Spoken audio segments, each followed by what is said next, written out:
الحمد لله نحمده ونستعينه ونستغفره ونؤمن به ونتوكل عليه ونعوذ بالله من شرور أنفسنا ومن سيئات أعمالنا من يهده الله فلا مضل له ومن يضلله فلا هادي له أشهد أن لا إله إلا الله وحده لا شريك له وأشهد أن سيدنا ومولانا عبده ورسوله أما بعد فأعوذ بالله من الشيطان الرجيم بسم الله الرحمن الرحيم إن الذين قالوا ربنا الله ثم استقاموا تتنزل عليهم الملائكة ألا تخافوا ولا تحزنوا وأبشروا بالجنة التي كنتم توعدون نحن أولياؤكم في الحياة الدنيا وفي الآخرة ولكم فيها ما تشتهي أنفسكم ولكم فيها ما تدعون نزلا من غفور رحيم عن ابن عمر رضي الله عنه قال أتيت النبي صلى الله عليه وسلم عاشر عشرة وقال رجل من الأنصار وقال يا نبي الله من أكيس الناس وأحزم الناس قال أكثرهم ذكرا للموت وأكثرهم استعدادا للموت أولئك الأكياس ذهبوا بشرف الدنيا وكرامة الآخرة أو كما قال عليه الصلاة والسلام صدق الله مولانا العظيم وصدق رسوله النبي الكريم ونحن على ذلك لمن الشاهدين والشاكرين والحمد للہ رب العالمین۔ محترم بزرگ اور عزیز ساتھیوں، رمضان مبارک کا مہینہ گزر چکا ہے۔ اللہ رب العزت نے رمضان مبارک میں ہمیں اعمال کی توفیق دی۔ رمضان مبارک میں مسجدیں آباد تھیں، لیکن رمضان مبارک کے بعد مسجدوں کا وہی حال ہے جو ہمیشہ ہوتا ہے۔ وہ چہرے جو رمضان مبارک میں نظر آتے تھے وہ اب نظر نہیں آ رہے۔ جو پہلی صف میں آ کر بیٹھا کرتے تھے وہ کہاں غائب ہو گئے نہیں پتا۔ شاید ہم نے یہ سمجھ رکھا تھا کہ عبادت کا مہینہ جو ہے صرف رمضان کا ہے، باقی 11 مہینے جو ہے چھوٹ ہے، جیسے چاہیں ہم زندگی بسر کریں۔ اصل میں انسانی غفلت اتنی بڑھ جاتی ہے اور سستی اور کاہلی اتنی بڑھ جاتی ہے کہ یہ سستی اور کاہلی اور یہ غفلت اتنی بڑھ جاتی ہے کبھی کبھی کہ فرائض تک چھوٹنے لگتے ہیں۔ اللہ رب العزت نے انسان کی فطرت کو ایسا بنایا ہے کہ اس فطرت کے اندر کبھی کبھی تیزی آتی ہے اور کبھی سستی آتی ہے، کبھی طبیعت کے اندر نشاط پیدا ہوتا ہے، ایک جوش ہوتا ہے، ایک جذبہ ہوتا ہے، ایک توانائی ہوتی ہے، ایک طاقت ہوتی ہے، ایک قوت ہوتی ہے۔ جب نفس کے اندر قوت ہوگی، طبیعت میں طاقت ہوگی، توانائی ہوگی، نشاط ہوگا، تو انسان کے اندر جوش و خروش ہوتا ہے، اور اسی جوش و خروش میں انسان جو ہے نیکیوں کے طرف بڑھتا ہے، نیکیوں کا شوق اس کے دل میں پیدا ہوتا ہے، اور پھر یہی جوش و جذبہ جو ہے اس کو فرائض کے ساتھ ساتھ نفلی عبادات بھی انجام دینے کے لیے ابھارتا ہے۔ لیکن کبھی کبھی ایسا ہوتا ہے کہ انسان کی طبیعت میں سستی پیدا ہو جاتی ہے، غفلت پیدا ہو جاتی ہے، اور کاہلی اور تکاسل انسان جو ہے اس کا شکار ہو جاتا ہے، تو جس کی بنا پر نوافل تو دور کی بات ہے، اس سے فرائض بھی چھوٹنے لگتے ہیں۔ یہ طبیعت میں سستی کا پیدا ہونا، کاہلی کا پیدا ہونا، یہ کوئی عیب کی بات نہیں ہے، یعنی انسانی طبیعت ہے، انسانی فطرت ہے۔ کبھی طبیعت میں نشاط پیدا ہوتا ہے اور کبھی سستی اور کاہلی پیدا ہوتی ہے۔ اللہ کے رسول صلی اللہ علیہ وسلم نے خود اس کی طرف اشارہ کیا ہے کہ کبھی کبھی اعمال میں جو ہے تیزی پیدا ہوتی ہے، اور تیزی کب پیدا ہوتی ہے؟ جب انسان کے جسم میں نشاط ہوتا ہے، انسان کی طبیعت جو ہے بالکل توانا ہوتی ہے، اور اس کی طبیعت اور اس کی فطرت میں طاقت ہوتی ہے، تو انسان جو ہے نیکیوں کی طرف بڑھتا ہے، لپکتا ہے۔ اور خود قرآن کریم میں بھی اللہ رب العزت نے متعدد مقامات پر فرمایا ہے کہ ایمان کی وجہ سے انسان جو ہے کبھی اللہ کی آیتوں کو سنتا ہے تو اس کی ایمان میں اضافہ ہوتا ہے، اور کبھی ایمان جو ہے اس کی سطح جو ہے نیچے کی طرف چلی جاتی ہے۔ تو جب ایمان گھٹتا ہے یا بڑھتا ہے، اور یہ تمام علماء کا متفقہ فیصلہ ہے کہ الایمان یزید و ینقص، ایمان گھٹتا بھی ہے اور بڑھتا بھی ہے۔ اگر ایمان بڑھے گا تو اللہ رب العزت نے فرمایا کہ ایمان جب انسان کا بڑھتا ہے تو وہ نیکیوں کی طرف جاتا ہے، اور اس کا ایمان میں جنا اور روشنی پیدا ہوتی ہے۔ لیکن ہمیں کیسے پتہ چلے گا کہ انسان کے اندر یہ سستی، یہ کاہلی، یہ غفلت جو ہے یہ پسندیدہ نہیں ہے، یہ کہہ لیجئے کہ یہ سستی اور یہ کاہلی، یہ غفلت، یہ ایک عیب ہے اور اس کی شریعت میں کوئی گنجائش نہیں ہے۔ یہ کیسے پتہ چلے گا؟ انسانی طبیعت میں نشاط ہونا یا انسانی طبیعت میں سستی ہونا یہ کوئی عیب کی بات نہیں ہے، لیکن کون سی سستی اور کون سی غفلت یہ عیب دار ہے، یہ کیسے پتا چلے گا؟ تو اس کے لیے اللہ کے رسول صلی اللہ علیہ وسلم نے اور اللہ رب العزت نے بھی متعدد مقامات پر اس کی تشریح کی ہے، اور اللہ کے رسول صلی اللہ علیہ وسلم نے تو متعدد احادیث میں بیان کیا ہے۔ اگر ہم ان احادیث کو جو ہے اپنے زندگی کے شب و روز میں داخل کر لیں اور اپنے سینوں کے اندر اس کو محفوظ کر لیں اور اس کو حرز جاں بنا لیں اور اپنے لوح قلب پر یعنی دل کی تختی پر اس کو لکھ لیں، تو میں یہ بڑے وثوق کے ساتھ، یقین کے ساتھ یہ کہہ سکتا ہوں کہ انسان اگر اس کو، ان ارشادات کو اللہ کے رسول صلی اللہ علیہ وسلم کے دل میں اگر محفوظ رکھ رہا ہے، اس کو یاد رکھ رہا ہے، تو یہ تو ہو سکتا ہے کہ وہ نفلی عبادت انجام نہ دے، نفلی عبادت میں اس کے اندر سستی پیدا ہو جائے، کاہلی پیدا ہو جائے، لیکن یہ کبھی نہیں ہو سکتا کہ اس سے فرائض جو ہے چھوٹنے لگے۔ جب انسان کے فرائض جو ہے چھوٹنے لگے، تو جب اتنی سستی انسان کے دل کے اندر پیدا ہو جائے کہ اس سے نوافل تو دور کی بات ہے، فرائض بھی چھوٹنے لگے، تو اب یہ سستی اور یہ غفلت جو ہے اس پر غور کرنے کی ضرورت ہے، اور یہ سستی اور یہ عیب جو ہے شریعت میں مذموم ہے، پسندیدہ نہیں ہے۔ تو اگر ہم ان ارشادات کو اللہ کے رسول صلی اللہ علیہ وسلم کے اپنے لوح قلب پر لکھ لیں، تو میں نے کہا نا کہ ہو سکتا ہے کہ وہ نوافل میں اس کے اندر سستی پیدا ہو جائے، کوئی خیر کا کام کرنا چاہ رہا ہے، لفاہی کام کرنا چاہ رہا ہے، اس کے اندر تو سستی پیدا ہو سکتی ہے، لیکن ایسا نہیں ہو سکتا کہ اس سے فرائض بھی چھوٹنے لگے اور لوگوں کے حقوق کو غصب کرتا پھرے، لوگوں پر ظلم و ستم بھی کرتا رہے، ایسا نہیں ہو سکتا ہے۔ لیکن شرط ہے کہ ان ارشادات کو اللہ کے رسول صلی اللہ علیہ وسلم کہ ہم کو اپنے شب و روز کے اندر ہمیشہ اس کو یاد رکھنا پڑے گا۔ اور بعض دفعہ تو ایسا محسوس ہوتا ہے کہ انسان نیکیاں کرتا ہے، لیکن وہ نیکیاں جو ہے انسان دوسروں کی جھولی میں ڈال دیتا ہے۔ اللہ رب العزت نے قرآن کریم میں ایک آیت ہے فرمایا وَلَا تَكُونُوا كَالَّتِي نَقَضَتْ غَزْلَهَا مِن بَعْدِ قُوَّةٍ أَنْكَاثًا، ایک بوڑھی عورت کی مثال دی ہے اللہ رب العزت نے اس آیت کے اندر۔ کہا اللہ رب العزت نے کہ تم اس عورت کی طرح مت ہو جانا جو بڑی محنت سے سود کاٹتی ہے۔ جیسے چرخے میں پہلے دیکھتے ہوں گے آپ کہ جو انصاری لوگ ہوتے تھے وہ سوت یعنی دھاگا بناتے تھے چرخے کے اندر، ابھی تو لوم چل گیا ہے، لیکن وہ چرخے کے اندر جو ہے دھاگا بنتا تھا، وہ بڑی محنت سے اپنی جسم کی انرجی ختم کر کے جو ہے بڑی محنت سے اس عورت نے، اللہ رب العزت نے کہا کہ سوت بنایا، بہت محنت کی، دن رات محنت کی، اور جب اس کا دھاگا بن کر تیار ہو گیا پورا، تو وہ کینچی لے کر اس نے خود اپنی بنائے ہوئے سوت کو جو ہے کینچی سے کتر دیا اس نے۔ یعنی اتنی انرجی، اتنی طاقت اور اتنا وقت خرچ کرنے کے بعد بھی اس نے اس کو محفوظ نہیں رکھا، بلکہ اس کو بنا کر اس کو جو ہے کاٹ دیا اس کو۔ تو اللہ رب العزت کہتے ہیں وَلَا تَكُونُوا كَالَّتِي نَقَضَتْ غَزْلَهَا مِن بَعْدِ قُوَّةٍ أَنْكَاثًا، کہ تم اس عورت کی طرح مت ہو جانا جس نے سوت تیار کیا بڑی محنت سے، پھر سوت تیار ہونے کے بعد اس کو خود ہی اپنے ہاتھوں سے توڑ دیا، کاٹ دیا اس کو۔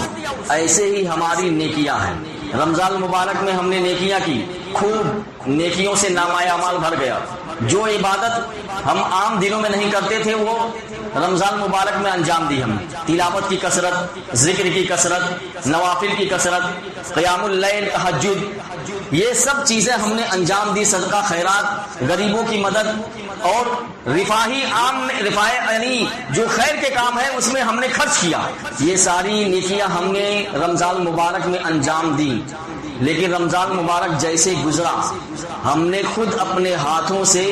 ان نیکیوں کو ضائع کر دیا۔ انسان جو ہے رمضان مبارک کا مہینہ چونکہ شیطان قید رہتا ہے، اس لیے نیکیاں کرنا اس کے لیے آسان ہو جاتا ہے، لیکن جیسے ہی چاند رات ہوئی شیطان آزاد ہو جاتا ہے، تو کہتا ہے کہ جتنے دن میں بندھا ہوا تھا تم نے خوب نیکیاں جمع کر لی، اب تو میں تم کو بہکا نہیں سکتا تھا، لیکن اب آزاد ہو گیا ہوں، جتنا تم نے نیکیاں کی ہیں میں اس کو سب مائنس کر دوں گا تمہارے، اور گناہ جو ہے برائیاں تمہارے نامہ اعمال میں چڑھا دوں گا۔ تو شیطان انتھک کوشش کرتا ہے، اور جتنی نیکیاں انسان نے کمائی تھی،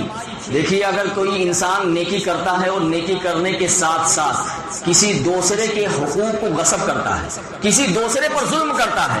کسی کو گالی دیتا ہے اور کسی کی غیبت کرتا ہے یا جھوٹ بولتا ہے تو انسان کی وہ نیکیاں جس پر اس نے ظلم کیا ہے، جس کی غیبت کی ہے، جس کا حق مارا ہے، اس کے کھاتے میں چلی جاتی ہے۔ رمضان المبارک میں ہم نے نیکیاں جمع کی اور رمضان المبارک جیسے ہی ختم ہوا ہم نے ایسا دوسرے کے حقوق کو غصب کیا، ایسا دوسروں پر ظلم و ستم کیا اور ایسی غیبت اور ایسی چغلی کی کہ ہماری ساری نیکیاں جو ہم نے کمائی تھی خود اس کے نامہ اعمال میں چلی جائیں۔ یعنی محنت سے نیکیاں کمائی ہم نے، لیکن ان محنت سے کمائی ہوئی نیکیوں کو ہم محفوظ نہیں رکھ پا رہے ہیں، بلکہ ان کمائی ہوئی نیکیوں کو ہم جو ہے دوسروں کے کھاتے میں ڈال رہے ہیں۔ یہ ایسا ہی ہے جیسے ہم نے 10-15 سال تک بینک میں جو ہے بہت پیسہ جمع کیا محنت کر کے، 10 روپیہ، 5 روپیہ، 1 روپیہ، یعنی محنت سے جوڑا، اس کو لے جا کر بینک اکاؤنٹ میں جمع کیا اور اس کے بعد ہم نے اپنا چیک بک دیا اور بلینک چیک کہ لو تم بھی لے لو، تم بھی لے لو، تم بھی لے لو، تم بھی لے لو۔ اب بتائیے جو کمائی ہم نے 10-15 سال میں کی تھی اور محنت سے کمائی ہوئی رقم کو ہم نے اکاؤنٹ میں جمع کیا تھا، اس بلینک چیک کے ذریعے سے ہم نے سارے کے سارے رقم کو جو ہے ایک دن کے اندر ہمارا بیلنس جو ہے کہہ لیجیے کہ 0 پر آ گیا۔ یہ کون سی عقل مندی؟ یہ کوئی عقل مندی نہیں ہے کہ اتنی محنت سے کمائی ہوئی رقم کو ہم نے دوسروں کے اندر وہ بھی بلینک چیک کے ذریعے سے لے لو، تم بھی لے لو، تم بھی لے لو، وہ ہم نے سب خرچ کر دیا، سب کو لٹا دیا۔ ایسے ہی ہماری نیکیاں جو ہم نے جمع کی ہیں رمضان المبارک کے اندر، دوسروں کی غیبت کر کے، دوسروں پر ظلم کر کے، دوسروں کے حقوق کو مار کر ہم اپنی جمع کی ہوئی نیکیاں جو ہمارے اکاؤنٹ میں جمع ہے وہ دوسروں کے اکاؤنٹ میں ہم ٹرانسفر کر رہے ہیں۔ اس لیے اللہ کے رسول صلی اللہ علیہ وسلم نے فرمایا، میں نے جو حدیث آپ کے سامنے پڑھی ہے، اللہ کے رسول صلی اللہ علیہ وسلم کے پاس ایک صحابی آئے، یعنی کہہ لیجیے کہ جو حدیث ہے اس میں صحابیوں 10 لوگوں کا تذکرہ، 10 لوگوں کا جماعت، ان میں سے ایک صحابی نے انصاری جو تھے وہ پوچھا، اے اللہ کے رسول، یا رسول اللہ، من اکیس الناس ومن احزم الناس، کہ اللہ کے رسول لوگوں میں سب سے زیادہ ہوشیار، سب سے زیادہ چالاک اور سب سے زیادہ عقل مند اور سب سے زیادہ ذمہ دار کون شخص ہے؟ صحابی پوچھ رہے ہیں اللہ کے رسول سے، یا رسول اللہ، من اکیس الناس ومن احزم الناس۔ یہ حدیث ہے کہ اگر اس حدیث کو ہم اپنے لوح قلب پر نقش کر لیں تو میں نے کہا نا کہ ہو سکتا ہے کہ انسان جو ہے نفلی عبادات کے اندر سستی پیدا کر لے، نفلی عبادات سے وہ غافل ہو جائے، لیکن کبھی یہ نہیں ہو سکتا کہ فرائض بھی جو اللہ نے اس کے اوپر ضروری قرار دیے ہیں اس سے چھوٹنے لگے، ایسا نہیں ہو سکتا۔ اللہ کے رسول سے جب کہا کہ من اکیس الناس ومن احزم الناس، اللہ کے رسول نے کہا قال اکثرهم ذکرا للموت واکثرهم استعدادا للموت۔ اللہ کے رسول نے جو اس حدیث میں جواب دیا ہے، اگر ہمارے جیسا کوئی عام انسان، کوئی معمولی انسان ہوتا، ہم سے کوئی سوال کرتا کہ بتاؤ کون عقل مند ہے دنیا میں سب سے زیادہ، اور آج تو انسان جو ہے اس کو عقل مند سمجھتا ہے جو دوسروں کو ٹوپی پہنانے میں بہت زیادہ ماہر ہوتا ہے، اس کی ٹوپی اس کے سر، اس کی ٹوپی اس کے سر پہنا دیتا، سمجھتا بہت عقل مند ہے، بہت چالاک ہے۔ ہم اسی کو عقل مند سمجھتے ہیں آج کل، کہ جو زیادہ یعنی صفائی سے بات کر لیتا، جھوٹ بھی اتنی صفائی سے بول دیتا کہ سامنے والے کو پتہ نہیں چلتا ہے، تو ہم سمجھتے ہیں کہ سب سے زیادہ زیرک اور سب سے زیادہ عقل مند اور سب سے زیادہ دانا یہی شخص ہے۔ تو اگر ہم سے کوئی پوچھتا کہ عقل مند کون شخص ہے تو ہم کیا کہتے؟ چونکہ ہماری سوچ جو ہے محدود ہے، ہماری سوچ کی سطح جو ہے بالکل گری ہوئی ہے، ہم سطحی قسم کی سوچ ہماری ہے، تو ہم دنیاوی اعتبار سے ہم اس کو جواب دیتے کہ عقل مند تو وہ ہوتا ہے جو اپنے نفع اور نقصان کو اچھی طریقے سے سمجھتا ہو، یعنی عقل مند وہ ہے جو سمجھتا ہے کہ اس میں میرا نفع ہے، اس چیز کو میں کروں، اور اس میں میرا نقصان ہے، اس سے میں بچوں۔ اور صرف یہی نہیں، سب سے زیادہ عقل مند اور سب سے زیادہ محتاط آدمی وہ ہے جو صرف نفع اور نقصان سے بچتا نہیں ہے، بلکہ جہاں نفع ہوتا ہے اس نفع کو لینے کی وہ کوشش کرتا ہے۔ ہم کو پتہ چل گیا کہ اس میں رقم لگا دیں گے، پیسہ انویسٹ کر دیں گے تو اتنا منافع ملے گا، ہم نے پیسہ انویسٹ کر دیا کیونکہ ہمیں معلوم ہے کہ یہاں اتنا انویسٹ کرنے سے اتنا منافع ہم کو ملنے والا ہے، اور اگر ہم کو معلوم ہو کہ یہاں پیسہ انویسٹ کرنے سے ہم خسارے میں، نقصان میں چلے جائیں گے تو بڑے سے بڑا مالدار بھی جو ہے پیسہ لگانے سے کتراتا ہے۔ تو عقل مند وہ ہے جو نفع اور نقصان کو سمجھتا ہو، اور صرف نفع اور نقصان کو سمجھتا نہیں بلکہ جہاں نفع اس کو مل رہا ہے اس نفع کو لینے کی کوشش کرتا ہے، اور جہاں اس کو نقصان پہنچ رہا ہے وہ صرف معلوم نہیں ہے کہ نقصان ہو رہا ہے بلکہ اس نقصان سے بچنے کی کوشش کرتا ہے اور سوچتا ہے کہ کسی طریقے سے میں اس نقصان سے نکل آؤں۔ دنیا کے جتنے بھی سمجھدار لوگ گزرے ہیں، بادشاہ ہیں اور بڑے بڑے فلاسفر گزرے ہیں اور بڑے بڑے بادشاہ جنہوں نے جو ہے 3-4 بر اعظموں میں جو حکومت کی ہے انہوں نے، اور ایسے ایسے بادشاہ گزرے ہیں، فرعون جیسا بادشاہ گزرا ہے جو انا ربکم الاعلی کہا کرتا تھا، اور ایسے ایسے طاقتور اور ایسے ایسے فلسفی اور ایسے ایسے حکیم گزرے ہیں کہ ان عقل مند اور ان بادشاہ اور ان فلسفی اور ان حکیم اور دانا ایسا کوئی بھی انسان دنیا میں نہیں ہے جو اس سوال کا وہ جواب دیتا جو جواب اللہ کے رسول صلی اللہ علیہ وسلم نے دیا۔ کیوں؟ کیونکہ اگرچہ وہ دنیا کے بہت ہوشیار ترین انسان تھے اور جنہوں نے ایسی حکومت کی ہے کہ ان کی حکومتیں جو ہے 3-3 4-4 بر اعظموں تک پہنچ گئی۔ ہم کہتے ہیں کہ دنیا کے سب سے بڑے عقل مند، ذہین اور فطین انسان تھے وہ۔ انہوں نے ایسا منصوبہ بنایا کہ جس کی وجہ سے صدیوں تک وہ منصوبے چلتے رہے، لیکن ایسا منصوبہ اور ایسا کام جس کی کوئی حد محدود ہو کہ یہیں تک وہ اس کی حد ہے، اس کے بعد اس کا کوئی شمار نہیں ہوگا، تو پھر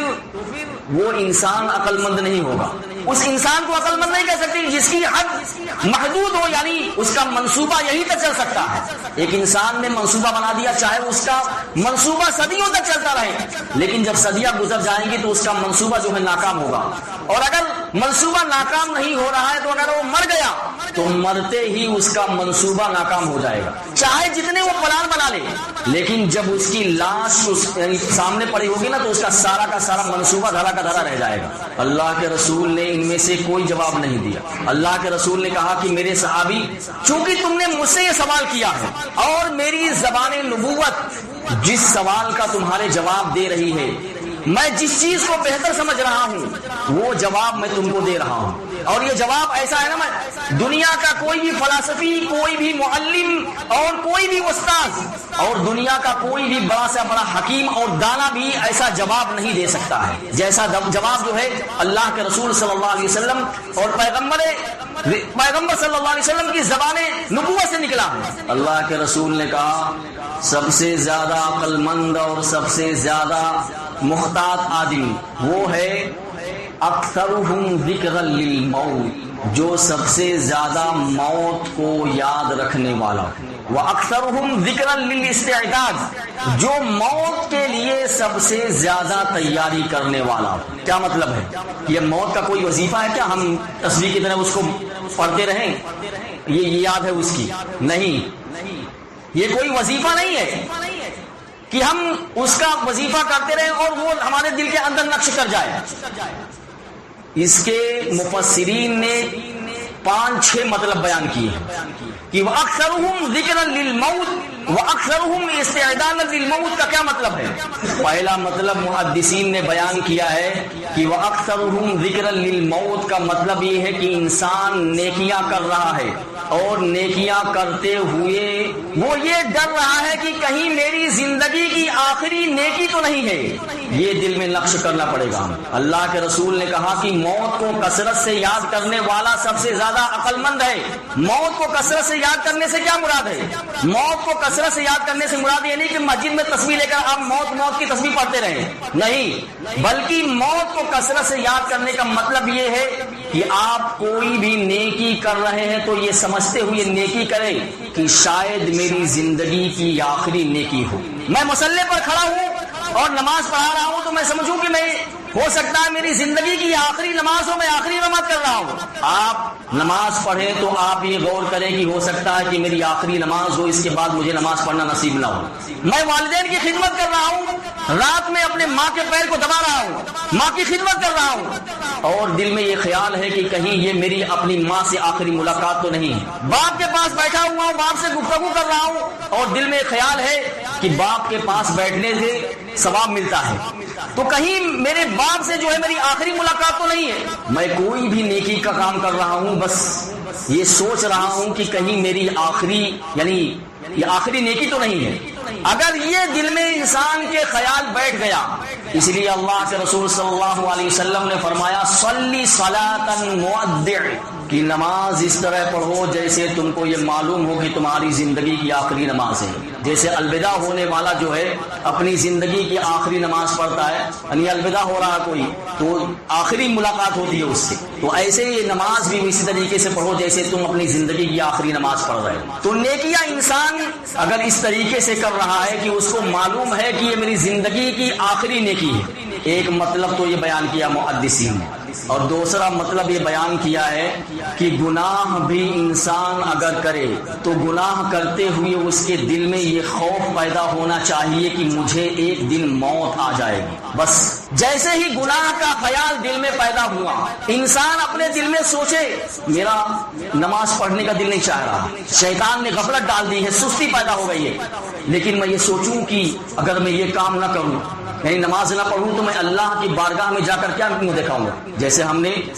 کہہ لیجیے کہ مسلمان کے دو چہرے ہو گئے، ہم اللہ کی بارگاہ میں جا کر ہم اللہ کو کیسے منہ دکھائیں گے بتائیے آپ. ایک مسلمان کا چہرہ رمضان والا ہے اور ایک مسلمان کا چہرہ 11 مہینے والا ہے، دو چہرے لے کر اللہ کے بارگاہ میں کیسے جائیں گے؟ یہی نا، اللہ دیکھ لیجئے میرا چہرہ، یہ رمضان میں دیکھیے میں کتنی عبادت کرتا تھا، اور 11 مہینے دیکھیے میں کیسا تھا. یہ میں دو چہرے لے کر آپ کے سامنے حاضر ہوا ہوں، دو چہرے کیسے دکھائیں گے اللہ؟